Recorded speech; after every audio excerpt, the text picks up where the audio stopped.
ne m'attendais pas dans un pays qui a cette façade de développement économique. On se rend compte que les besoins sont très importants. Et la réalité de la vie des populations, c'est quelque chose qui m'a particulièrement marquée.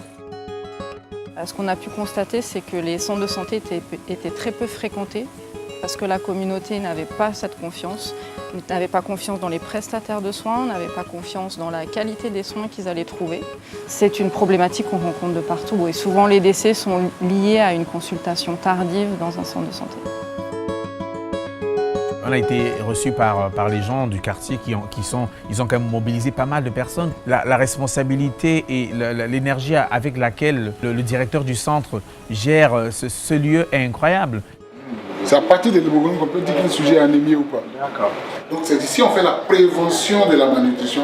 La population qui vient ici est une population vulnérable. Notre activité première, c'est d'abord permettre aux agents de bénéficier des soins de santé à moindre coût.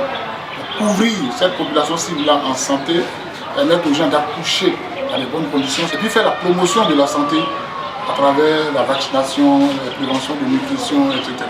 L'intervention de Action contre la faim dans les centres de santé a permis de remettre ensemble la communauté et le centre de santé, rapprocher le centre de santé de la communauté, rétablir le lien de confiance. Nous, on a notre centre, c'est ici. Venez. Et même s'il y a des lacunes, on va corriger.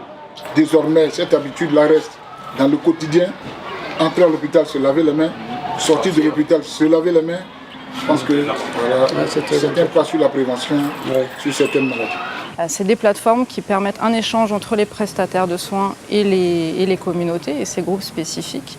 Rassurer la communauté sur la qualité de la prise en charge qu'ils vont pouvoir trouver. Apporter des réponses à leurs préoccupations de santé. C'est ce qui a permis de renforcer ce lien de confiance. On a pu voir une augmentation des taux de fréquentation de plus de 15%. Les taux d'accouchement assistés ont augmenté de plus de 20%. Je pense que la spécificité de l'Action contre la faim ici en Côte d'Ivoire, c'est qu'effectivement on n'est pas dans une substitution. On est vraiment en renforcement du système de santé et en renforcement des acteurs de la communauté.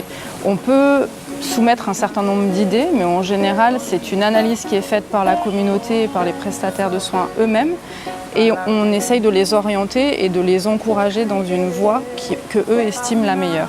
Donc c'est une façon de fonctionner peut-être différente de ce qu'on fait habituellement et ça permet d'assurer une certaine pérennité aussi de l'action qu'on va entreprendre, s'assurer que même si le programme s'arrête, les communautés vont continuer à être engagées pour la santé de la population. Des gens comme ça avec énormément d'énergie, avec très peu, tous les matins se lèvent au service des citoyens, au service du peuple, au service de leur communauté, en faisant ce travail de tout cœur.